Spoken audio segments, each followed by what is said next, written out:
ஏன்னா மறக்க முடியாது, யாரும் அவ்வளோ சீக்கிரம் மறக்க முடியாது. விஜயகாந்தோடைய மிகப்பெரிய உயரிய பண்பு அப்படின்னு பல விஷயங்கள் சொன்னாலும், அந்த பசியார வயிற்றுக்கு சோறு போட்டது இல்லைங்களா, அதுதான். அந்த தர்மம் கூட தலைக்காக்கலைன்ற ஒரு பெரிய மன வருத்தம் தான் வந்து யாரையும் வந்து அவ்வளோ சீக்கிரம் வந்து எடுத்தெறிஞ்சு பேசக்கூடிய நபர் கிடையாது. கோபத்தில் பேசுவாரே கண்டி அது உள்ளேருந்து வர்றது கிடையாது. அந்த கோபத்தை நொடிப்பொழுத மறந்துடுவார். நீங்கள் சொன்ன மாதிரி நிஜத்தில் நடிக்கவும் தெரியாது, கேமரா முன்னாடி நடிக்க தெரியாது, பத்திரிகையாளர் முன்னாடி நடிக்க தெரியாது. அதுதான் அவர் அரசியலுக்கு மைனஸ் ஆச்சுன்னு நினைக்கிறேன் நான் வந்து.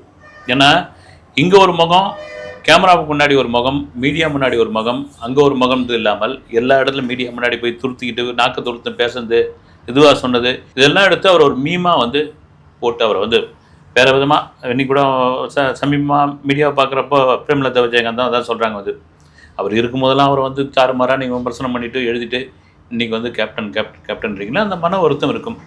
ரெண்டாவது பார்த்தீங்கன்னா இப்போ கேப்டன் பிரபாகரன் படம் ரிலீஸ் ஆன பொழுது பிரேமலதா விஜயகாந்தும் விஜய் பிரபாகரனும் அந்த படத்தை பார்த்துக்கிட்டு இருக்கும்போது அவருடைய அறிமுக காட்சி வந்தப்போ அப்படி அந்த அழுத ஒரு விஷயம் இருக்கு இல்லைங்களா, அவ்வளோ பெரிய மக்கள் கொண்டாடிக்கிட்டு இருக்காங்க, இது பண்ணிகிட்டு இருக்காங்க, தேம்பி எழுதுது என்னன்னா இவ்வளோ பெரிய ஆளுமையாக இருந்த ஒரு மனிதர் அவர் இறந்த பிறகு இவ்வளோ லட்சம் பேர் வந்து குவிஞ்சது ஒரு இல்லையன்ற அந்த வருத்தம் வந்து இருக்கும், கண்டிப்பாக இருக்கும். இப்போ வந்து ரொம்ப பெரிய அளவில் அவங்க இந்த வெளிப்படுத்துகிற ஒரு விஷயம் என்னன்னா